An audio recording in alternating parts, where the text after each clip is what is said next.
Hello everyone. आज हम शुरू करने वाले हैं एटम एंड मॉलिक्यूल्स, जो क्लास 9 का चैप्टर 3 केमिस्ट्री का चैप्टर 3 है। ओके, सो चलिए स्टार्ट करते हैं। तो बच्चों, एटम एंड मॉलिक्यूल्स होता क्या है, इसको जानने के पहले हम जानेंगे कि मैटर होता क्या है। फर्स्ट चैप्टर के अंदर आपने पढ़ा है कि मैटर क्या होता है। तो मैटर बेसिकली बहुत ही टीनी पार्टिकल से बना हुआ कोई चीज़ है। क्या है वो, कौन सी चीज़ है? जैसा सपोज़ मैं बैठी हूँ यहाँ, तो मेरे पास बहुत सारी मतलब मेरे आजू बाजू में जो भी चीज़ें हैं, ठीक है, बहुत सारा वुड का बना हुआ है, कोई भी मेटल का बना हुआ है।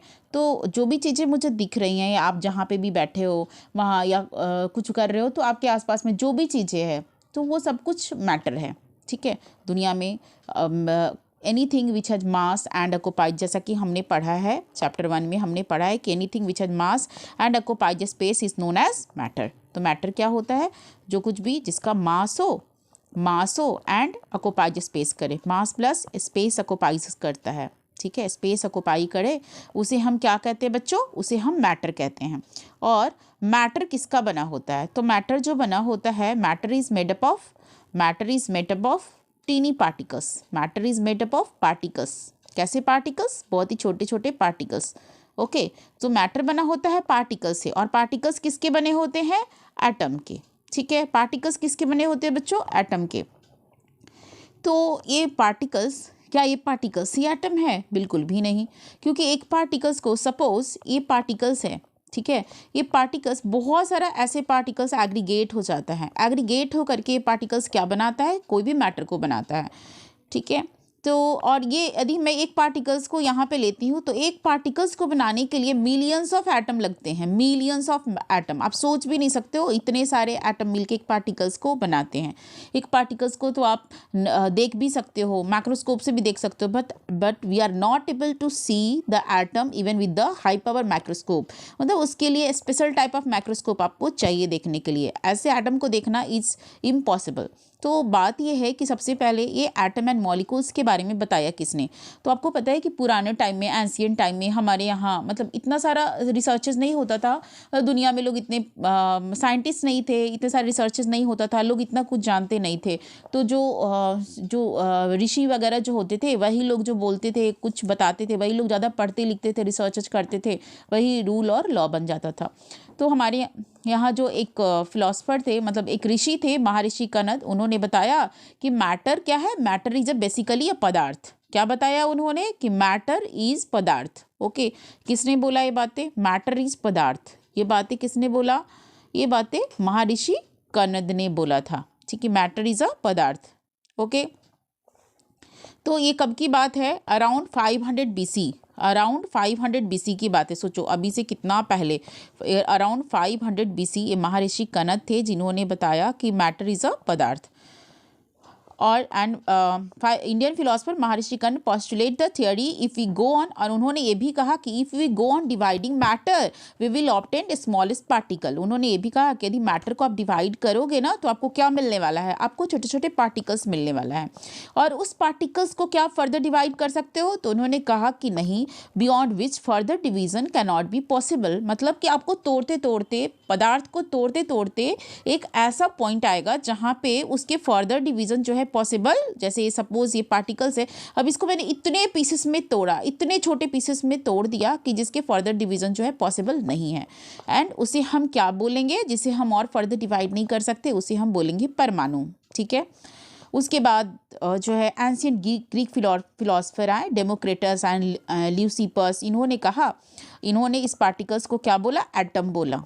राइट, चीज़ें चल रही थी, रिसर्चेस चल रहा था, साइंटिस्ट आ रहे थे, रिसर्च कर रहे थे, कुछ कुछ अपना थियोरी और फिलॉसफी जो है मतलब लॉ दे रहे थे। उसके बाद एंटोनी एल लेविसियोर आए। उन्होंने सबसे पहला, उनका बहुत बड़ा रोल रहा है फाउंडेशन ऑफ केमिकल साइंस के अंदर, केमिकल साइंस मतलब केमिस्ट्री के अंदर, बाय एस्टेब्लिशिंग 2 इम्पॉर्टेंट लॉ। इन्होंने बहुत जो है 2 बहुत इंपॉर्टेंट लॉ दिया। एक लॉ तो लॉ ऑफ केमिकल कम्बिनेशन है। Law of chemical combination basically L Proust और लेविसियोर ने दिया था। ठीक है, तो लॉ ऑफ केमिकल कम्बिनेशन किसने दिया बच्चों? प्रॉस्ट एंड लेविसियोर ने दिया। ये लॉ क्या था, लॉ ऑफ केमिकल कम्बिनेशन क्या था? Law of chemical combination is not a single law, ये कई लॉ का कम्बिनेशन है। बेसिकली 3 लॉ आपको यहाँ पे पढ़ना है। एक law of conservation of mass, and second is law of constant proportion, and third is law of multiple proportion. लेकिन आपको 9th क्लास में law of conservation of mass and law of constant proportion पढ़ना है, ठीक है? Law of constant proportion and law of conservation of mass. आपको higher classes में जब आप क्लास 11 में जाओगे तब वहाँ आपको लॉ ऑफ मल्टीपल प्रोपोर्शन पढ़ना होगा। तो यहाँ पे हम 2 ही लॉ समझेंगे। तो पहला लॉ क्या है बच्चों? Law of conservation of mass. जैसा कि नाम से पता है, कंजर्व करना, कंजर्व मतलब हम कोई भी चीज़ जितना लेते हैं वो कभी ख़त्म नहीं रहे होगा, वो डिस्ट्रॉय नहीं होगा। तो law of conservation of mass क्या कहता है कि हम किसी भी चीज़ को यदि लेते हैं, उसका रिएक्शन करवाते हैं, तो जब हम रिएक्शन करवाते हैं तो जितना हम उसको पहले लेंगे, रिएक्शन के बाद भी वो उतना ही रहेगा, ठीक है? हम जितना उसको रिएक्शन करवाने के लिए लेंगे, प्रोडक्ट भी क्या होगा, उतना ही बनेगा उसका, ठीक है? जैसे सपोज आप यहाँ देख रहे हो, यहाँ हमने कार्बन लिया और ऑक्सीजन लिया। 12 ग्राम कार्बन लिया है हमने, एंड 32 ग्राम हमने ऑक्सीजन लिया है। तो जो कार्बन डाइऑक्साइड बना है वो कितना बना? 44 ग्राम लिया, है ना? तो ये तो हो गई केमिस्ट्री की बातें। अब ऐसे भी आप समझ सकते हो, मान लो कि आपको कुछ भी जलाना है, सपोज आपने वुड लिया, है ना, वुड लिया, इसको फायर दिया, थोड़ा आग जलाया इसके अंदर, और ये क्या हो गया? बर्निंग वुड हो गया, है ना? बर्निंग वुड के बाद आपको क्या मिलेगा? ऐश मिलेगा। जब पूरा वुड जल जाएगा तो ऐश मिलेगा, थोड़ा हीट मिलेगा, लाइट मिलेगा, ठीक है? उसके बाद जो भी गैसेस निकलेंगे, तो ये जो प्रोडक्ट निकल रहा है आपका, ऐश है, हीट है, लाइट है, गैसेस है, तो ये क्या हुआ है? प्रोडक्ट है ना? और रिएक्टेंट क्या था? वुड और फायर जो आपने लिया था जलाने के लिए, ये रिएक्टेंट था। तो जो रिएक्टेंट आप ले रहे हो और उसके बाद जो प्रोडक्ट बन रहा है, सपोज आपने इधर 20 ग्राम लिया, तो प्रोडक्ट भी आपको कितना मिलेगा? 20 ग्राम। मतलब कहने का मतलब ये है कि ओवरऑल मास जो है वो कंजर्व रहता है। यानी कि ना तो आप किसी भी रिएक्शन के अंदर कोई भी चीज़ें बढ़ा सकते हो, ना ही घटा सकते हो, ठीक है? यदि आपको इसका नाम का मतलब समझ में आए तो आप आराम से लिख सकते हो, कंजर्वेशन ऑफ मास, मतलब कि मास हमेशा कंजर्व रहेगा। मास न घटने वाला है न बढ़ने वाला है। बिफोर द रिएक्शन मतलब रिएक्टेंट आप जितना लोगे, प्रोडक्ट भी आपको कितना बनेगा? उतना ही बनेगा जितना मास से आपने रिएक्टेंट का जितना आपने मास लिया था। Second law is law of definite proportion. ये क्या होता है बच्चों? डिफिनिट प्रोपोर्शन, जैसा कि इसके भी नाम में पता है, डिफिनिट होगा। क्या होगा? डिफिनिट होगा। ये लॉ किसने दिया था? लुइस प्रॉस्ट ने दिया था। 1799 में लॉ लुइस प्रॉस्ट ने दिया था। According to this law, a chemical compound always consists of the same element combined together in the same ratio, irrespective of the method of preparation of the source from where it is taken, ठीक है? इस law के अंदर ये कहा गया कि कोई भी केमिकल कंपाउंड, सपोज कोई भी केमिकल कंपाउंड आप ले सकते हो। जैसे हम वाटर लेते हैं, वाटर इज अ कंपाउंड। तो यदि हम वाटर लेते हैं तो वाटर का हम देखते हैं कि वाटर को बनाने के लिए हमें क्या चाहिए होता है? हमें हाइड्रोजन चाहिए और ऑक्सीजन चाहिए वाटर को बनाने के लिए। तो हाइड्रोजन और ऑक्सीजन का जो हम मास बाय मास हम लेंगे, जैसे टू हाइड्रोजन चाहिए, यानी 2 हाइड्रोजन का मास कितना हो गया? 2, और ऑक्सीजन का मास कितना हुआ? 16। तो जो हमें 2:16 जो हम हाइड्रोजन और ऑक्सीजन का मास ले रहे हैं, तो हमें हमेशा वाटर बनाने के लिए मास को कांस्टेंट रखना ही होगा। जैसे ही इस मास को हम डिस्टर्ब करेंगे तो वाटर कभी नहीं बनने वाला है।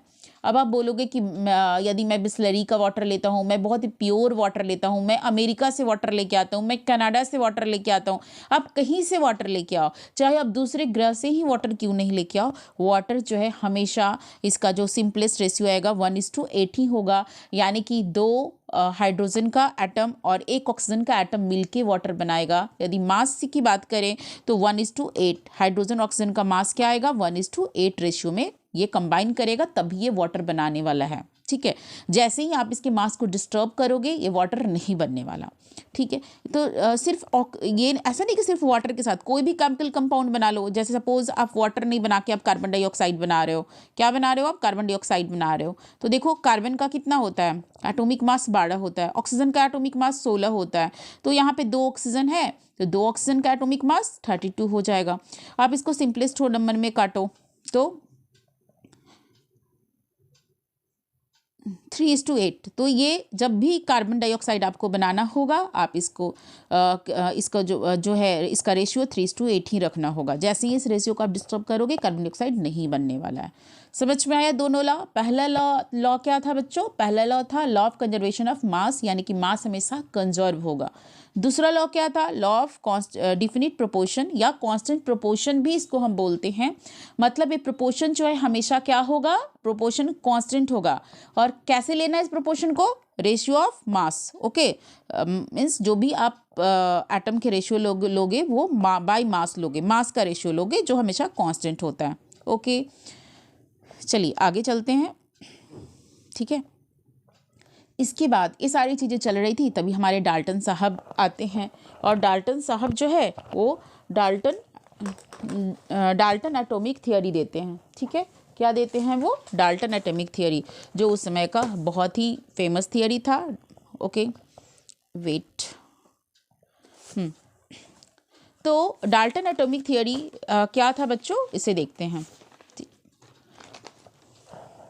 According to Dalton atomic theory, all matter, whether an element, compound or a mixture, is made up of macroscopic particle known as atom. तो डाल्टन साहब ने कहा था कि कोई भी मैटर हो, चाहे वो एलिमेंट से बने, कंपाउंड से बने या मिक्सचर से बना हुआ हो। ठीक है, यदि उसके बेसिकली जब उसको तोड़ेंगे तो क्या निकलेगा? एटम ही निकलने वाला है, यानी कि वो जो जिससे बना होगा माइक्रोस्कोपिक पार्टिकल, उसके अंदर क्या होगा? एटम ही होगा। ठीक है, और उन्होंने क्या कहा था? The matter is made up of tiny particles called atom that cannot be divided. उन्होंने ये भी कहा था कि सारी दुनिया के सारे मैटर किसके बने होते हैं? टीनी पार्टिकल्स के बने होते हैं। क्या है? टीनी पार्टिकल्स के बने होते हैं। और ये टीनी पार्टिकल्स को हम डिवाइड नहीं कर सकते। टीनी पार्टिकल्स को हम बोलते क्या है? एटम बोलते हैं। और इस एटम को हम डिवाइड नहीं कर सकते। तब तक तो यही लोग जानते थे कि atom can not B divided further. ठीक है, atom of an element exhibit same nature, they have the same size, mass and character. इन्होंने ये भी कहा था कि किसी भी एलिमेंट के एटम, जैसे सपोज आयरन एक एलिमेंट है, ठीक है, गोल्ड एक एलिमेंट है, राइट? तो आप आयरन के एलिमेंट को ले लो, आयरन एक एलिमेंट है, उसके एटम को आप ले लो। यदि आप आयरन के एटम को कहीं से भी लोगे तो आयरन के सारे एटम का प्रॉपर्टी सेम ही होगा। ठीक है, उनके नेचर सेम होंगे, उनका मास सेम होगा, उनका साइज सेम होगा, उनका कैरेक्टर सेम होगा, उनका प्रॉपर्टी सेम होगा। गोल्ड एक एलिमेंट है, आप उसके कोई भी एटम को, गोल्ड के किसी भी एटम को आप ले लो, उसके हर चीज़ सेम होगा, उसका साइज सेम होगा, मास सेम होगा, ठीक है, उसका नेचर सेम होगा, कैरेक्टर सेम होगा। तो ये बातें कही थी उन्होंने।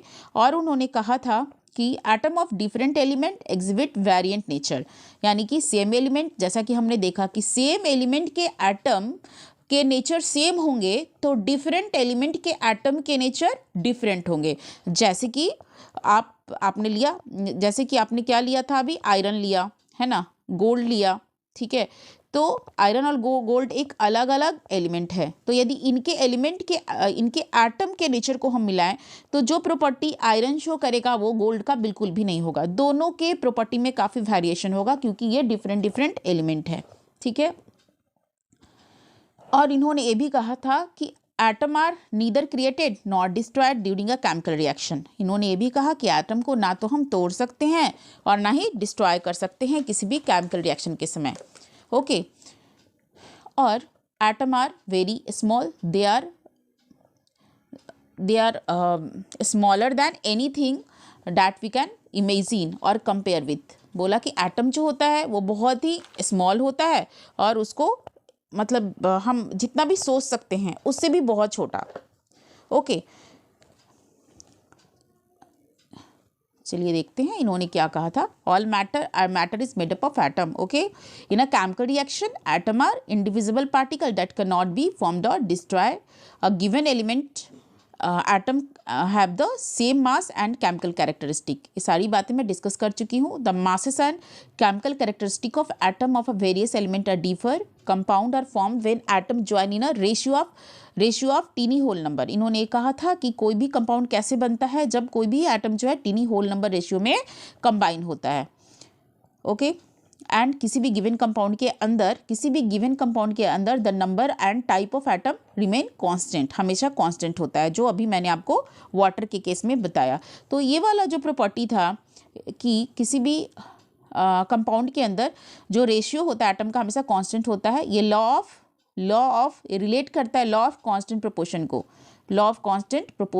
को रिलेट करता है। ओके, क्योंकि ये भी जो डाल्टन का जो कॉन्सेप्ट है वो कहीं ना कहीं पहले जो साइंटिस्ट जो प्राउस्ट थे और लेवेसियोर थे उनसे प्रभावित था।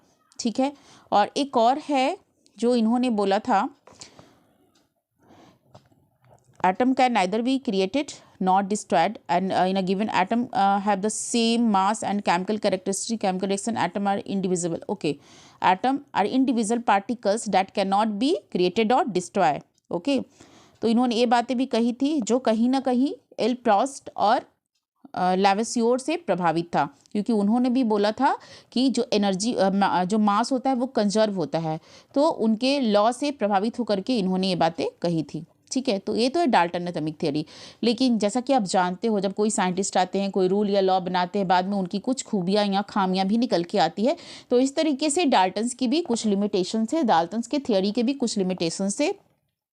जैसा कि हम देखते हैं कि इन्होंने कहा था, डाल्टन साहब ने कहा था कि एटम बहुत ही जो एटम होता है बहुत स्मॉलेस्ट पार्टिकल होता है, उसको फर्दर हम जो है तोड़ नहीं सकते हैं। लेकिन बाद में ये बातें देखा गया कि एटम को फर्दर जो है हम तोड़ सकते थे इलेक्ट्रॉन, प्रोटॉन और न्यूट्रॉन में, है ना। एटम उन्होंने बोला था कि एटम को और तोड़ नहीं सकते हैं, एटम से छोटा कोई पार्टिकल्स नहीं हो सकता है, बट एटम से भी छोटा हो सकता है, प्रोटॉन, इलेक्ट्रॉन और न्यूट्रॉन, इससे एटम बना होता है। तो सब एटॉमिक पार्टिकल्स के बारे में डाल्टन साहब ने कोई बात नहीं कही थी। उन्होंने आइसोटोप्स के बारे में भी कुछ नहीं बताया था। उन्होंने बोला था कि कोई भी एक एलिमेंट को जब हम लेते हैं तो उसके सारे पार्टिकल सिमिलर होंगे, बट ऐसा तो नहीं था। आप देख रहे हो कि हाइड्रोजन, ड्यूटेरियम, ट्राइटियम, ये सारे हाइड्रोजन के ही आइसोटोप्स हैं। तो आइसोटोप्स के बारे में इन्होंने नहीं कहा था। ठीक है, उसके बाद आइसोबार्स का मतलब कि डाल्टन साहब ने कहा था कि जब दो डिफरेंट टाइप के एटम एलिमेंट को हम लेंगे तो वो हर चीज़ में एक डिफर होगा, उनका मास डिफर होगा, उनका साइज डिफर होगा। बट आइसोबार के केस में हम देखते हैं कि आर्गन एक अलग एलिमेंट है, कैल्शियम एक अलग एलिमेंट है, लेकिन अलग होते हुए भी आर्गन का मास नंबर 40 है और कैल्शियम का भी मास नंबर 40 है। ठीक है, तो यहाँ भी डाल्टन थ्योरी की कुछ ना कुछ कमियां नजर आई। उसके बाद डाल्टन साहब ने ये भी कहा था कि सिंपलेस्ट होल नंबर रेशियो में हम किसी भी एटम को लिख सकते हैं। तो आप देख रहे हो ग्लूकोज के केस में C11, S22, O11, ये कोई सिंपलेस्ट होल नंबर रेशियो तो नहीं है लाइक H2O में तो हमने सिंपलेस्ट होल नंबर रेशियो लिखा था 1:8, बट यहाँ पे तो कोई सिंपलेस्ट होल नंबर रेशियो नहीं आएगा, एक कॉम्प्लेक्स में आ रहा है, कॉम्प्लेक्स रेशियो है। ठीक है, उसके बाद लास्ट वन इज जो डाल्टन साहब ने जो है एलोट्रॉप्स के बारे में भी कुछ नहीं बोला था। एलोट्रॉप्स क्या होता है बच्चों, क्लास 10th में जब आप जाओगे तो एलोट्रॉप्स के बारे में पढ़ोगे। एलोट्रॉप्स जो होता है कि कोई भी एक एलिमेंट है, उसके अलग अलग प्रारूप होते हैं। लाइक कार्बन के बारे में आप देखोगे क्लास 10th में जब आप जाओगे तो देखोगे कि कार्बन जो है डायमंड है, ग्रेफाइट है, बकमिस्टर फुलरेंस है, ये सारे कार्बन के ही एलोट्रॉप्स हैं। लेकिन एलोट्रॉप्स होते हुए भी इनकी फिजिकल प्रॉपर्टी अलग अलग है। तो ऐसा डाल्टन साहब ने इसके बारे में भी कुछ नहीं बताया था। तो इस वजह से डाल्टन साहब की बहुत सारी कमियां निकल के आई। ठीक है, नेक्स्ट हम बात करते हैं एटम का, कि एटम क्या होता है। बच्चों हम देखते हैं कि एटम होता क्या। अभी तक तो हम एटम के बारे में इतना कुछ जाने कि साइंटिस्ट का क्या योगदान रहा एटम और मॉलिक्यूल्स को बताने में, उन्होंने क्या लॉ दिए, क्या थियोरी दिए। ठीक है, तो an atom is the smallest particle of an element that may not exist independently and remain all its chemical property. यहाँ पे कुछ चीज़ें छूट गई हैं। And retain all its chemical properties. ठीक है, एटम क्या होता है, स्मॉलेस्ट पार्टिकल्स है किसी भी एलिमेंट का। मैंने बताया कोई भी एलिमेंट है वो एटम से बना होता है। That may not exist independently, लेकिन ये कहा जाता है कि इंडिपेंडेंटली एग्जिस्ट नहीं करेगा। And retain all its chemical property, लेकिन सारे केमिकल प्रॉपर्टीज एटम के पास होता है। ठीक है, सारी केमिकल प्रॉपर्टी जो उस एलिमेंट का केमिकल प्रॉपर्टीज होगा ना, एटम उस सारी केमिकल प्रॉपर्टीज को शो करेगा। इंडिपेंडेंटली एग्जिस्ट नहीं करने का मतलब हमेशा एटम जो है किसी ना किसी, जैसे सपोज ये ऑक्सीजन है तो किसी ना किसी के साथ वो कंबाइन कर जाता है, मतलब इसकी कंबाइनिंग कैपेसिटी ज़्यादा होती है, किसी ना किसी को मतलब फ्री नहीं रह सकता, वो ज़्यादातर कंबाइन फॉर्म में ही मिलता है। Atom are very small in size and smaller than anything we can imagine और कंपेयर विथ। जैसा कि मैं पहले भी बोल चुकी हूँ कि एटम जो होता है उसका साइज बहुत ही स्मॉल, बहुत ही आपके बियॉन्ड योर इमेजिनेशन इतना छोटा होता है। एटॉमिक रेडियस, तो इसलिए हम एटम को मेज़र करने के लिए हमेशा एटॉमिक रेडियस का सहारा लेते हैं। अब सपोज एटम को इस तरह का राउंड चीज़ है तो हमेशा उसका रेडियस को मेज़र करेंगे, और वो भी किस में मेज़र करते हैं, नैनोमीटर में। नैनोमीटर में क्यों मेज़र करते हैं बच्चों, क्योंकि यहाँ पे ये 109 नहीं है, वेट, ये 109 नहीं है, 10⁻⁻9, ठीक है, 10⁻⁻9 है ये। 1 नैनोमीटर इक्वल टू 10⁻⁻9 मीटर होता है, ठीक है। तो इतना छोटा होता है एटम का रेडियस, इसमें मेज़र करते हैं। आप सोच सकते हो कितना छोटा है, -9 है, ठीक है। तो एटम जो the atomic radius of an atom of hydrogen 10⁻⁻10 metre. अब इधर हाइड्रोजन का रेशियो देखो, एटम का रेडियस देखो 10⁻10 नैनोमीटर है। The radius of a molecules of water is 10⁻9, और माइनस ये मॉलिक्यूल्स ऑफ वाटर का है। तो आपको ये याद करने की ज़रूरत नहीं है कि किसका एटॉमिक रेडियस कितना होता है, ठीक है। बस ये याद रखो कि एटम बहुत ही स्मॉलेस्ट होता है। और देखो स्ट्रक्चर ऑफ एटम हम यहाँ देख सकते हैं कि ये बहुत ही छोटे हैं एटम, और हमेशा इंडिपेंडेंटली एग्जिस्ट नहीं करते ये, है ना। इन्हें आप एटम का स्ट्रक्चर देख सकते हो, जैसे सपोज़ यहाँ पे नाइट्रोजन एटम है तो हमेशा ये नाइट्रोजन कहीं ना कहीं से नाइट्रोजन के साथ एक कंबाइन कर जाएगा। ऑक्सीजन है तो ऑक्सीजन के साथ कंबाइन कर जाएगा, O2 के फॉर्म में एग्जिस्ट करेगा, डायटोमिक फॉर्म में। कुछ एटम होते हैं, जैसे कि हम बात करें नोबेल गैसेस की, तो वो जो है नोबेल गैसेस हमेशा इंडिपेंडेंटली एग्जिस्ट करता है, ठीक है। एटम एग्जिस्ट कैसे करते हैं, सवाल ये है कि एटम कैसे एग्जिस्ट करते हैं। Atom of most element are not able to exist independently, जैसा कि मैंने आपको बताया ज़्यादातर वो इंडिपेंडेंटली एग्जिस्ट नहीं कर पाते। एटम फॉर्म मॉलिक्यूल्स, तो कैसे एग्जिस्ट करेगा, हमेशा मॉलिक्यूल्स बनाता है एंड आयंस बनाता है, ठीक है। अब मॉलिक्यूल्स और आयन क्यों बनाते हैं, ये इसकी भी कुछ कहानी है जो हम आगे देखेंगे। हमेशा एटम कैसे एग्जिस्ट करेगा बच्चों, या तो मॉलिक्यूल्स बनाएगा या आयन बनाएगा। दीज मॉलिक्यूल्स और ion aggregate in large number to form the matter that we can see, feel और टच। तो ये मॉलिक्यूल्स और आयन ही एग्रीगेट होकर के क्या बनाते हैं, मैटर बनाते हैं, जिसे हम फील कर सकते हैं, जिसे हम टच कर सकते हैं, देख सकते हैं, ठीक है। तो एटम कभी भी इंडिपेंडेंटली एग्जिस्ट नहीं करता, बहुत ही कम ही ऐसे होते हैं, ओके। अब हम बात करेंगे एटॉमिक मास की। तो एटॉमिक मास क्या होता है, since atom are very small in size its mass is very small. तो आप देखो कि एटम का साइज़ क्या होता है, बहुत ही छोटा होता है, तो इसका साइज़ भी चूंकि स्मॉल इन साइज है तो मास भी क्या होगा, बहुत ही छोटा होगा। Determining it's mass is very difficult, और इसका मास निकालना is a very difficult work. So the mass of an atom is compared with the mass of a standard atom. तो एटॉमिक मास निकालने के लिए हम क्या करेंगे, साइंटिस्ट के दिमाग में जैसे कोई भी चीज़ जो है जब वो निकाल रहे थे उसको इंडिपेंडेंटली नहीं निकाल सकते। जब एटॉमिक मास को निकाल रहे थे तो उन्हें लगा कि ये तो इतना छोटा है, इसको इंडिपेंडेंटली जो है इसके मास को निकालना इज़ वेरी डिफिकल्ट थिंग। तो उन्होंने इसको कंपेयर करके निकाला किसी दूसरे एटम के साथ। The atom which is considered as a standard atom for comparing the masses of other atom is carbon 12। तो किसके साथ कंपेयर करके उन्होंने निकाला, C12 के साथ, okay. C12 atom whose atomic mass is, जिसका आपको पता है कार्बन का एटॉमिक मास कितना होता है, 12 एटॉमिक मास यूनिट। तो कार्बन का एटॉमिक मास यूनिट 12 होता है, तो C12 के साथ कंपेयर करके उन्होंने एटॉमिक मास को निकाला। वन एटॉमिक मास यूनिट को हम U लेटर से डिनोट करते हैं, U, स्मॉल u, ठीक है। तो is the mass of 1/12 of C12। और उन्होंने क्या कहा कि कोई भी जो एटॉमिक मास यूनिट होगा वो कितना है, 1/12 ऑफ C12। C12 का 1/12 पार्ट, ठीक है। C12 का मास ऑफ C12 का 1/12 पार्ट, राइट। तो ये बातें आप याद रखना कि C12 का 1/12 पार्ट।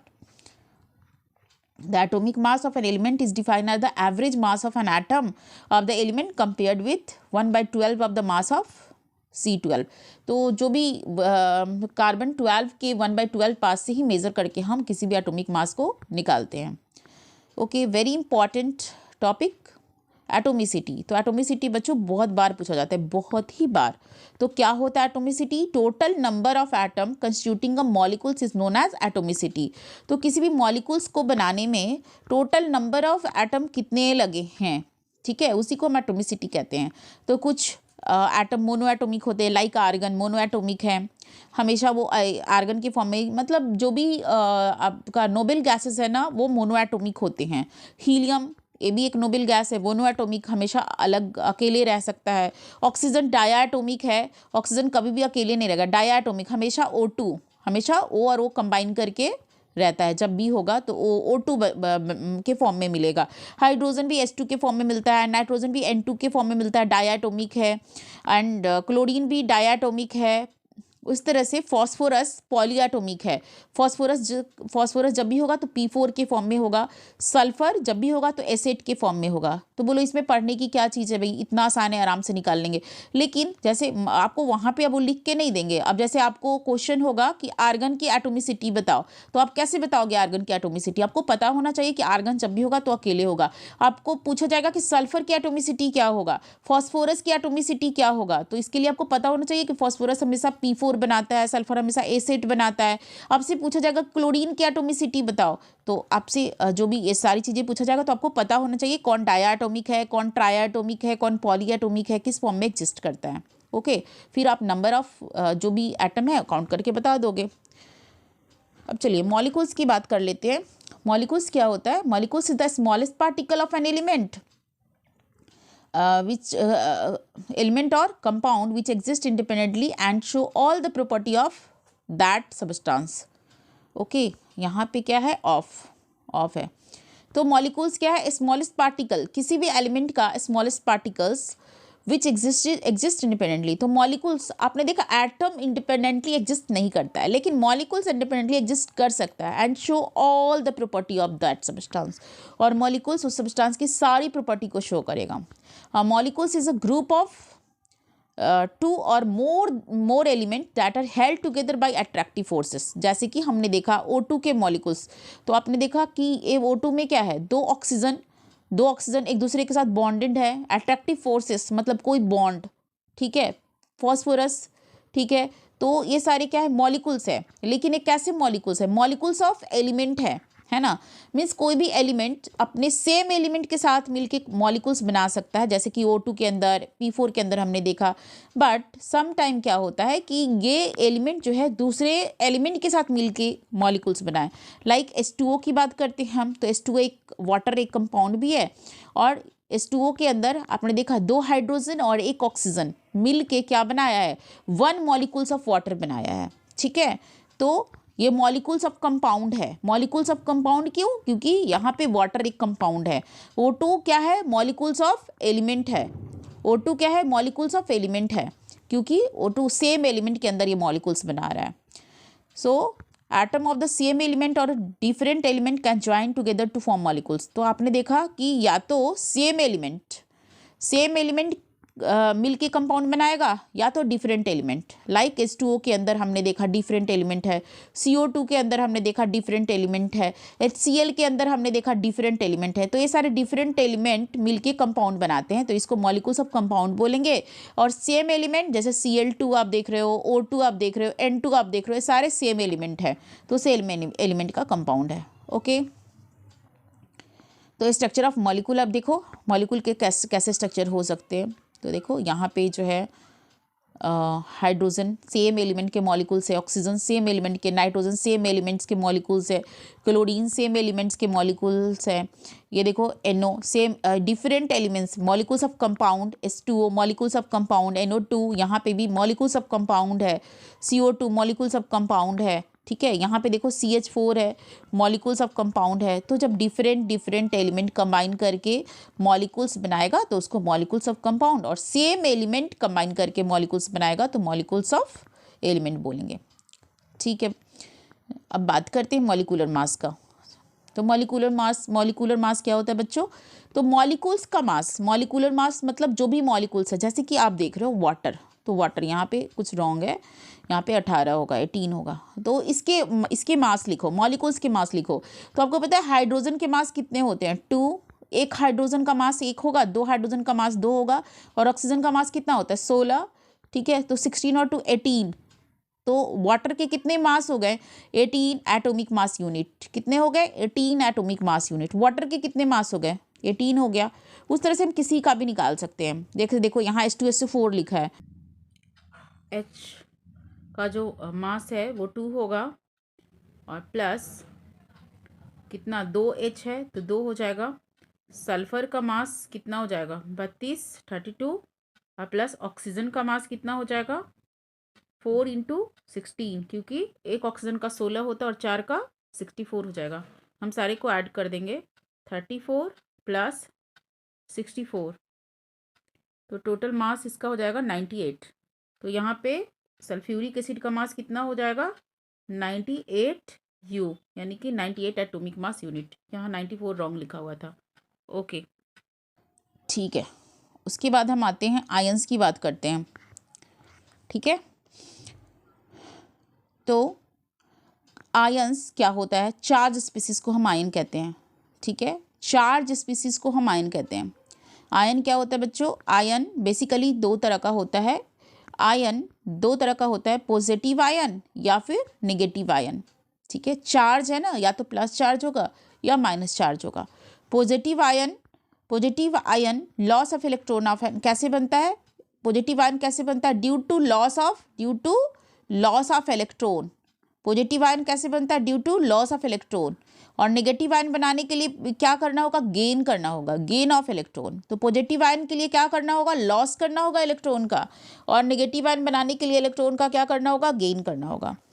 ठीक है, तो ये लॉस कैसे हुआ? इलेक्ट्रॉन का लॉस, इलेक्ट्रॉन पे आपको पता है नेगेटिव चार्ज होता है, तो यदि नेगेटिव चार्ज चला जाएगा तो एक्स्ट्रा जो शो होगा पॉजिटिव चार्ज, यानी कि नेगेटिव चार्ज का लॉस होगा तो पॉजिटिव चार्ज आपको दिखेगा।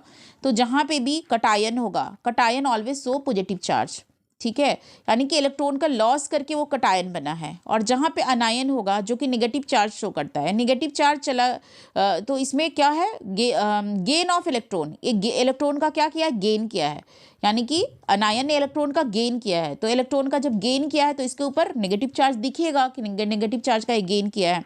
तो हमेशा अनायन के ऊपर नेगेटिव चार्ज होगा, क्योंकि वो इलेक्ट्रॉन का गेन करता है, यानी कहीं से वो नेगेटिविटी लेके आ रहा है। ठीक है, और कटायन ने क्या किया? अपनी नेगेटिविटी को छोड़ दिया, इसलिए उस पर प्लस चार्ज आ रहा है। तो ये बात आप याद रखना, आयन नेगेटिव या पॉजिटिव हो सकते हैं। ठीक है, उसके बाद देखो मैंने यहाँ पे एक चार्ट दिया है, इसके मतलब जो है लॉस और गेन को मैंने बताया है कि मोनोवैलेंट आयन हो सकते हैं, यानी कि कुछ जो मीन्स यदि वो एक इलेक्ट्रॉन को लूज करेगा तो क्या बनाएगा? मोनोवैलेंट आयन बनाएगा। ठीक है, मोनोवैलेंट आयन बनाएगा तो हम क्या बोलेंगे? मोनोवैलेंट मीन्स यदि एक को लॉस करेगा तो हम क्या बोलेंगे? कि मोनोवैलेंट बनाया है। दो इलेक्ट्रॉन को लॉस करेगा तो हम क्या बोलेंगे? डाईवैलेंट बनाया है।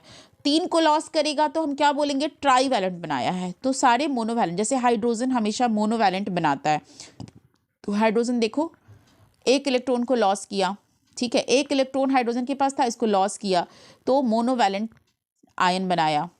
ठीक है, लिथियम भी एक इलेक्ट्रॉन को लॉस कर रहा है, सोडियम भी एक इलेक्ट्रॉन को लॉस कर रहा है, पोटाशियम भी एक इलेक्ट्रॉन को लॉस कर रहा है, कॉपर भी, सिल्वर भी, अमोनियम भी एक इलेक्ट्रॉन को लॉस कर रहा है। ठीक है, तो जो एक इलेक्ट्रॉन को लॉस करता है हमेशा मोनोवैलेंट आयन बनाता है। ठीक है, और जो 2 इलेक्ट्रॉन को लॉस करेगा वो क्या बनाएगा? डाईवैलेंट। 2 प्लस चार्ज आएगा ना, एक को लॉस किया तो 1 प्लस चार्ज आया, 1 प्लस चार्ज शो करता है कि वो 1 इलेक्ट्रॉन लॉस किया है। 2 प्लस चार्ज शो करेगा कि 2 इलेक्ट्रॉन लॉस किया है, और 3 प्लस चार्ज शो करता है कि वो 3 इलेक्ट्रॉन को लॉस किया। अब सवाल ये है कि 1 इलेक्ट्रॉन क्यों लॉस करता है, 2 इलेक्ट्रॉन क्यों लॉस करता है, 3 इलेक्ट्रॉन क्यों लॉस करता है? तो बच्चों इसके लिए हमें एटम का एटॉमिक स्ट्रक्चर पढ़ना होगा, और इसका इलेक्ट्रॉनिक कन्फिग्रेशन पढ़ना होगा, इसकी वैलेंसी पढ़नी होगी, और according to their valency to fulfil their valency, जैसे ऑक्टेट रूल को फॉलो करता है। ऑक्टेट रूल 8 इलेक्ट्रॉन जो उसके आउटरमोस्ट ऑर्बिट में होने चाहिए, तो 8 इलेक्ट्रॉन से जब कम होता है तो वो गेन करता है इलेक्ट्रॉन को, ताकि आउटरमोस्ट ऑर्बिट में 8 इलेक्ट्रॉन हो जाए। लेकिन 8 इलेक्ट्रॉन से जब ज़्यादा होता है तो वो मीन्स 1 2 3 तक, मतलब मान लो ज़्यादा, इतना इलेक्ट्रॉन ज़्यादा है तो वो लूज़ करता है। तो इस तरीके से जब इलेक्ट्रॉन लूज़ करेगा तो क्या बनाएगा वो, इलेक्ट्रॉन लूज़ करके क्या बनाएगा वो, कटायन बनाएगा, और इलेक्ट्रॉन गेन करके वो क्या बनाएगा, अनायन बनाएगा। तो ये हम एटॉमिक जो इसके बाद वाला चैप्टर है एटॉमिक स्ट्रक्चर, उसके अंदर इलेक्ट्रॉनिक कन्फिग्रेशन पढ़ेंगे तो ये चीज़ें आपको और क्लियर होंगी। ठीक है, यहाँ मैंने आपको इलेक्ट्रॉनिक कन्फिग्रेशन लिखना नहीं सिखाया है। तो ये देखो अमोनिया, ये याद रखना आप, अमोनिया क्या होता है, NH3 होता है अमोनिया। ठीक है, अमोनिया NH3 होता है, लेकिन अमोनियम आयन क्या होता है, NH4+ होता है। इंपॉर्टेंट है ये, कंफ्यूज नहीं करना, इसके अंदर अमोनियम आयन NH4+ होता है।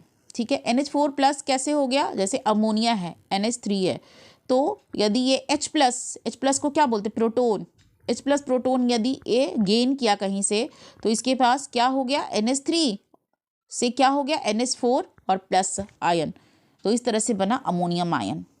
ठीक है, आयरन भी ट्राईवैलेंट बनाता है, अल्युमिनियम भी ट्राईवैलेंट बनाता है।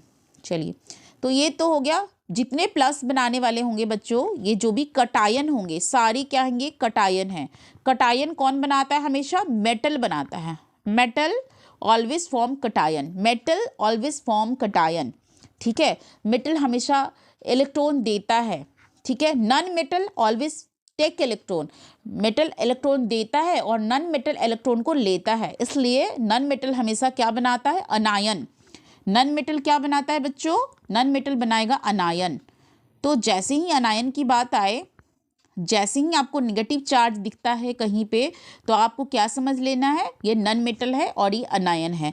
जैसे ही आपको पॉजिटिव चार्ज कहीं दिखता है, मतलब ये शो करता है कि ये मेटल है और ये कटायन है। ठीक है, तो ज़रा देखते हैं, ये देखो हाइड्राइड आयन, यहाँ देखो हाइड्रोजन जो है वो मेटल की तरह भी बिहेव करता है, ये इलेक्ट्रॉन गेन भी कर सकता है और लूज भी कर सकता है।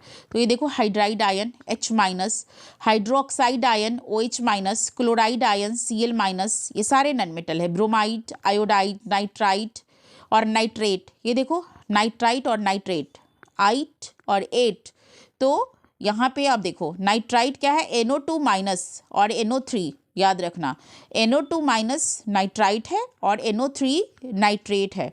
ठीक है, बाई कार्बोनेट H, कार्बोनेट का क्या होता है, CO3-, कार्बोनेट का होता है CO3-, और बाई कार्बोनेट या हाइड्रोजन कार्बोनेट लगा हो तो H लगा देंगे आगे। परमैंगनेट MnO4-, साइनाइड का CN होता है CN-, chlorate ClO3-, carbonate CO3 2-। ठीक है, सल्फाइड का होता है SO3 2- और सल्फेट का SO4 2-, सल्फाइड का S-। ठीक है, तो ये सारे आपको याद करके रखना है। तो इससे आपको आगे ये सारे वैलेंसी के आधार पे हम निकालते, कैसे निकालते वो दूसरे लेक्चर में मैं बताऊंगी, फिलहाल आप इसे याद कर लो। ठीक है, नाउ हम देखेंगे कि किस तरीके से केमिकल फार्मूला को हम राइट डाउन करते हैं। तो सबसे पहले जिसका भी केमिकल फार्मूला लिखना हो, जिस भी कंपाउंड का, तो हमें क्या करना है, मेटल और पॉजिटिव आयन को लेफ्ट साइड में लिखना है। ठीक है, and the symbol of the non metal और नेगेटिव आयन को हमें राइट साइड में लिखना होता है। वेरी इंपॉर्टेंट पॉइंट कि मेटल और पॉजिटिव आयन को हमें लेफ्ट साइड में लिखना होता है और नॉन मेटल और नेगेटिव आयन को राइट साइड में लिखना होता है। Then write the valency of the element और आयन। उसके बाद हम, अभी मैंने आपको वैलेंसी बताया, तो वैलेंसी को आप लिख लोगे और उसके बाद वैलेंसी को आप क्रॉस कर दोगे। Polyatomic ion should be enclosed, और पॉलीएटॉमिक जो भी आयन होगा उसको ब्रैकेट के अंदर इनक्लोज करेंगे। ठीक है, तो देखते हैं, सपोज आपको लिखना है HCl के फॉर्मूला को आपको लिखना है। ठीक है, तो हाइड्रोजन का वैलेंसी क्या होता है, मैंने आपको बताया +1 है ना। क्लोरीन का वैलेंसी क्या होता है, इसका वैलेंसी 1 होता है, इसका भी, हाइड्रोजन का भी 1 होता है। तो क्या करना है, आपको क्रॉस कर देना है, जो इसका वैलेंसी होता है इसके पैर के नीचे और इसका वैलेंसी इसके पैर के नीचे। इस तरीके से क्या हो जाएगा, H1Cl1 तो चूँकि 1 को तो हम शो नहीं कर सकते, इसलिए HCl हम लिख देते हैं। ठीक, चलिए उसके बाद दूसरा एग्जाम्पल हम लेते हैं। जैसे MgCl लिखना है आपको, MgCl लिखना है, ठीक है। तो Mg मैग्नीशियम का वैलेंसी क्या होता है, तो देखो Mg मैग्नीशियम का वैलेंसी क्या होता है, 2 होता है, और क्लोरीन का वैलेंसी क्या होता है, 1 होता है, ठीक है। तो मैग्नीशियम का वैलेंसी हमने इसके सिर पे लिख दिया, क्लोरीन का वैलेंसी हमने इसके ऊपर लिख दिया। अब इसको हम क्रॉस कर देंगे, क्लोरीन का वैलेंसी को यहाँ इसके पैर के नीचे और मैग्नीशियम के वैलेंसी को क्लोरीन के पैर के नीचे, यानी कि Mg के नीचे 1 आ जाएगा और Cl के नीचे 2 आ जाएगा, तो MgCl2 हो जाएगा, ठीक है। तो सबसे पहले आपको क्या करना है, जो भी कंपाउंड को लिखना है आप उसका वैलेंसी उसके सिर के ऊपर लिखोगे और फिर क्रॉस कर दोगे। जैसे यहाँ पे आप देखो CCl4 लिखना है, ठीक है। क्या लिखना है, CCl4। तो कार्बन का वैलेंसी और Cl4 है, तो कैसे आया क्लोरीन का, तो कार्बन का वैलेंसी आपको पता है कितना होता है, 4 होता है, और क्लोरीन का 1 होता है। तो मैंने इसके सिर पे लिखा है, चाहे आप पैर के नीचे इसके लिख लो और क्रॉस कर दो, इधर का इधर आ जाएगा और इधर का इधर, तो C कार्बन का क्या हो जाएगा, 1 वैलेंसी, और Cl का 4 हो जाएगा, तो CCl4 हो गया। इस तरीके से आप कंपाउंड को लिख सकते हो, राइट। अब CaO कैल्शियम ऑक्साइड का लिखना है आपको, तो कैसे लिखोगे, कैल्शियम का वैलेंसी और ऑक्सीजन का वैलेंसी 2 होता है, कैल्शियम का भी 2 होता है, क्रॉस करो तो Ca2O2, 2 से 2 कट गया, क्या बचा आपके पास, CaO, तो आप क्या लिखोगे, CaO हो गया इसका वैलेंसी, ठीक है। अब अल्मुनियम ऑक्साइड की वैलेंसी आपको लिखनी है, तो Al और O, अल्मुनियम लिखा और ऑक्सीजन लिखा, ऑक्सीजन का वैलेंसी 2 और अल्मुनियम का 3, अभी आपने पीछे हमने पूरा चार्ट भी दिया आपको वैलेंसी का, और क्रॉस करो तो क्या हो जाएगा, Al2O3। इस तरीके से आप इस सारे फॉर्मूला को लिख सकते हो। आज के लिए इतना ही, फिर मिलते हैं नेक्स्ट वीडियो में नेक्स्ट टॉपिक के साथ, जो भी इसमें रिमेनिंग टॉपिक होगा उसको मैं नेक्स्ट वीडियो में करवा दूँगी। Thank you.